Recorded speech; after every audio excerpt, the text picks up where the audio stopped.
Halo sob, berjumpa lagi di channel Kedai Kopi. Terima kasih sudah mampir ke channel ini. Maret 2021 menjadi momen yang spesial buat Xiaomi. Pasalnya di bulan tersebut salah satu seri smartphone andalan Xiaomi resmi dirilis.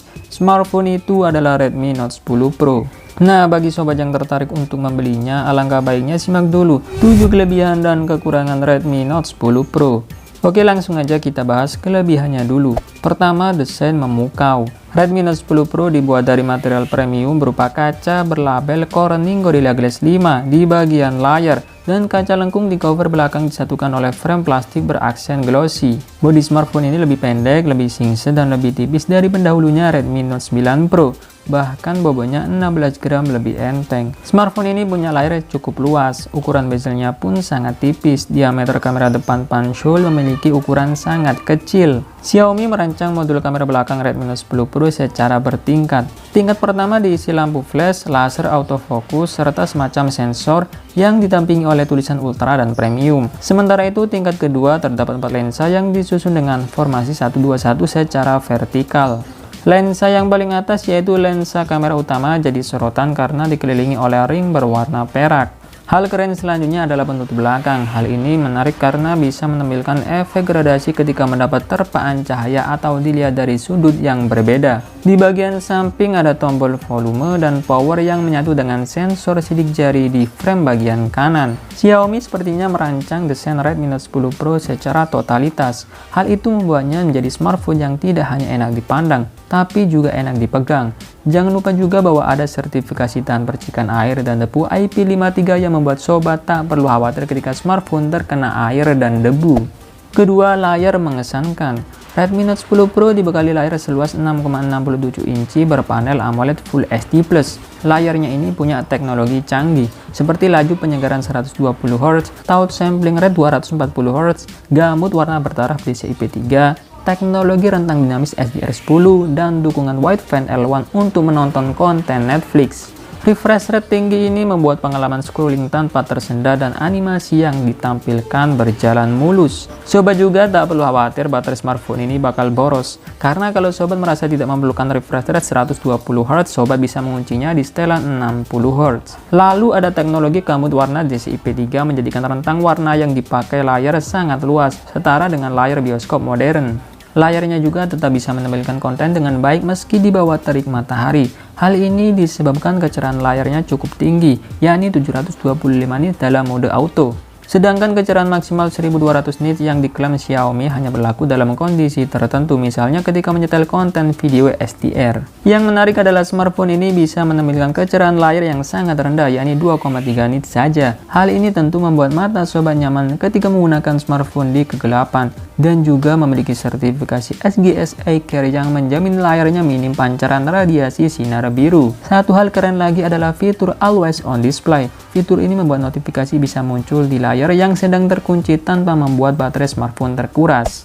Ketiga, performa gahar. Redmi Note 10 Pro sudah dibekali chipset premium dari Qualcomm, yakni Snapdragon 732G fabrikasi 8nm. Chip ini juga dipakai oleh Poco X3 NFC. Lantas, apakah hal ini membuat performa Redmi Note 10 Pro mirip dengan saudaranya itu?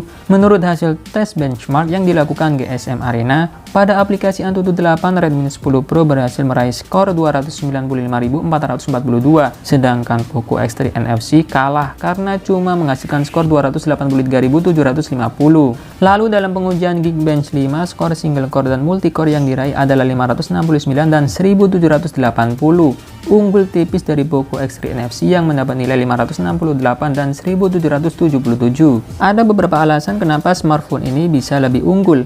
Karena smartphone ini sudah berjalan di sistem operasi lebih baru Android 11. Lalu teknologi penyimpanan UFS pada Redmi Note 10 Pro punya kecepatan tulis 2 kali lebih kencang ketimbang di Poco X3 NFC. Keempat, software terbaru. Redmi Note 10 Pro adalah salah satu smartphone pertama Xiaomi yang sudah dipasangi sistem operasi Android 11 dengan antarmuka MIUI 12 sejak dalam kardusnya. MIUI versi ini punya bloatware yang jauh lebih sedikit dari versi-versi sebelumnya. Semua aplikasi bawaan bisa diatur agar tidak menampilkan iklan yang mengganggu. Yang tak kalah keren adalah peningkatan soal keamanan privasi. MIUI 12 ini bisa memberi akses untuk menghapus metadata seperti informasi lokasi dan nama perangkat sebelum membagikan foto atau video kepada orang lain.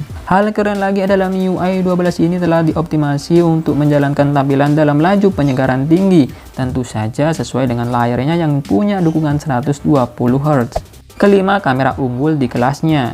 Dilihat dari penampilannya, susunan kamera belakang Redmi Note 10 Pro sangat keren. Kamera utamanya dibekali sensor 108 MP Samsung ISOCELL HM2. Kamera utamanya ini adalah satu-satunya kamera belakang yang bisa mengambil foto pada mode malam. Lanjut ada kamera ultrawide beresolusi 8 MP dengan sensor Sony IMX355 yang mana bisa mengambil foto dengan sudut 118 derajat. Untuk kamera makronya dibekali sensor 5 MP OmniVision OV5675. Kamera makro ini punya fitur autofocus yang aktif bekerja pada jarak 3-10 cm. Kamera terakhir adalah sensor kedalaman 2 MP berlabel GC02M1. Kemudian di bagian depan ada kamera swafoto 16 MP yang punya focal length lensa 20 mm dan sensor Sony IMX471. Kelima, baterai, speaker, dan sensor mantap. Redmi Note 10 Pro dibekali baterai 5020 mAh yang mana tetap awet sekalipun digunakan dalam mode laju penyegaran 120 Hz. Uji yang dilakukan GSM Arena mencatat smartphone ini mampu dipakai selama 28 jam 45 menit untuk telepon, 13 jam 58 menit untuk browsing via WiFi, dan 15 jam 47 menit untuk menonton video offline. Baterainya juga didukung teknologi pengisian cepat 33 Watt. Waktu yang dibutuhkan untuk mencapai kapasitas 50% adalah 30 menit, sedangkan pengecasan dari kosong sampai penuh butuh waktu 81 menit. Komponen pendukung selanjutnya adalah speaker stereo dan sensor-sensornya. Untuk masalah speaker, Redmi Note 10 Pro adalah yang terbaik di kelas harganya. Smartphone ini punya suara lebih lantang dari Redmi Note 9 Pro, tentu saja membuat sobat bisa merasakan pengalaman asik saat main game atau menonton video. Untuk masalah sensor, tidak ada satupun yang terlewat. Mulai dari akselerometer, cahaya, giroskop, kompas, semuanya ada. Sensor inframerah pun ada. Smartphone ini juga punya NFC. Nah, selain kelebihan-kelebihan tadi, tentunya Redmi Note 10 Pro juga punya beberapa kekurangan yang perlu sobat pertimbangkan sebelum membelinya. Apa saja yaitu? Pertama, tidak ada fitur reverse charging. Baterai yang awet adalah sebuah tradisi yang terus dilestarikan oleh seri Redmi Note. Hal itu dimulai sejak kemunculan Redmi Note 4X yang memakai chipset Snapdragon 625. Baterai yang awet itu juga diimbangi dengan dukungan teknologi pengisian cepat sejak beberapa seri terakhir. Hanya saja hingga saat ini belum pernah ada smartphone Redmi Note yang dibekali teknologi pengisian balik atau reverse charging, termasuk Redmi Note 10 Pro ini. Alhasil, sobat tak bisa meminta sebagian daya yang dipunyai smartphone ini untuk mengecas perangkat lain. Nah, setelah sobat tahu kelebihan dan kekurangan Redmi Note 10 Pro, apakah smartphone ini worth it untuk dimiliki? Kalau menurut admin sih worth it banget. Kalau kalian gimana sob? Silahkan tulis pendapat kalian di kolom komentar. Terima kasih sudah menonton, semoga bermanfaat. Dan saya admin Kedai Kopi pamit undur diri, sampai ketemu lagi di video menarik berikutnya. Bye-bye.